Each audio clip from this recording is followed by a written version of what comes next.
Et cette méthode Montessori, vous en avez peut-être entendu parler. C'est Maria, son prénom, non? Maria. Maria Montessori qui avait inventé ça. Elle était quoi, Maria? Elle était médecin. C'était une femme d'avant-garde. Pourquoi? Parce que c'était la première femme médecin en Italie. C'était en 1897. Et elle avait d'abord créé des écoles pour handicapés, pour des enfants défavorisés. Et ensuite, elle a modélisé en fait son système d'école. Alors, quel est ce système? En fait, elle considérait que l'enfant était un être à part entière, voilà, un être autonome, en devenir et non pas un adulte en miniature. Sa méthode, en fait, était fondée sur les 4 besoins de l'enfant, qui sont l'amour, le respect, la confiance et le soutien. Et pour lui faire confiance à l'enfant, il faut quoi? Il faut lui apprendre à faire seul. Et c'est d'ailleurs le titre de l'ouvrage qui a été écrit et qui vient de sortir par une enseignante Montessori, Apprends-moi à faire seul. Et elle y résume la méthode basée sur un enseignement très concret et autonome.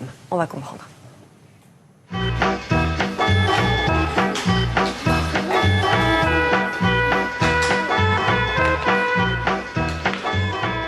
On aborde les apprentissages de façon très expérimentale. Les enfants apprennent en faisant des expériences, en manipulant du matériel qui est scientifiquement élaboré et qui isole les concepts. Donc ils manipulent, par exemple pour les mathématiques, pour aborder le système décimal, ils manipulent des petites perles, une unité, une barrette de 10, un carré de 100, un cube de 1000. Il peut les comparer, les appréhender, les voir, les sous-peser. Et une empreinte expérimentale s'imprime. Dizaine. On a 10. C'est 10. D'accord? Je pense que peut-être certains enfants dans le système traditionnel n'aiment pas les maths parce qu'ils ne les comprennent pas, parce que pour eux ce sont des chiffres abstraits. Mais comme nous travaillons toujours avec les enfants de façon très concrète, avec beaucoup de manipulation de matériel, c'est très ludique, très attirant. Et la grande force de cette pédagogie, c'est son matériel, parce qu'il est esthétique, attirant, il appelle à l'activité.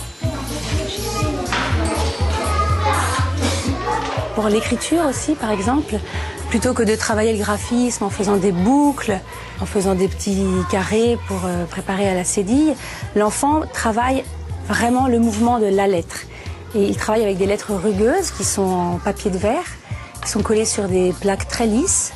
Les lettres ressortent énormément et il les touche. Donc il associe dès le départ le mouvement qu'il faut faire pour écrire la lettre, le son, puisqu'il la prononce en la touchant, et la vue. Donc il se prépare à la fois à l'écriture et à la lecture.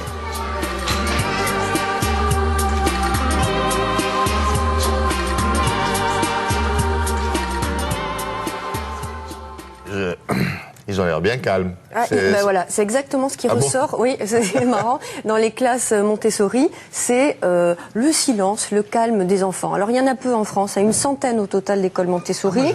J'aurais pensé moins. Ouais, il y a encore maternelle, primaire, quelques collèges et lycées. C'est très peu par rapport à nos voisins européens qui sont pionniers. Par exemple en Hollande où les écoles sont en contrat avec l'État, et en France tout est à la charge des parents, donc c'est cher. Ce qui est intéressant dans la méthode, c'est que les enfants ne sont pas comparés. Il n'y a pas de notes. Ils s'auto-évaluent, ils s'auto-disciplinent, ils s'auto-surveillent en classe, en l'absence de l'enseignant. Et ça, c'est très étonnant. C'est-à-dire qu'ils apprennent, qu'ils sont là. Il peut s'absenter. Quand il s'absente, vous revenez, c'est pas le chahut, et ça, on l'a constaté. L'idée, c'est qu'ils comprennent, et c'est ça qui est extrêmement difficile, qu'ils travaillent pour eux, et non pas pour le prof, et non pas pour le parent. Même des enfants de cet âge-là. Même tout petit, ça commence à la base, on lui apprend quels sont les enjeux, donc c'est beaucoup de maturité. Voilà, et il garde la qualité d'écoute.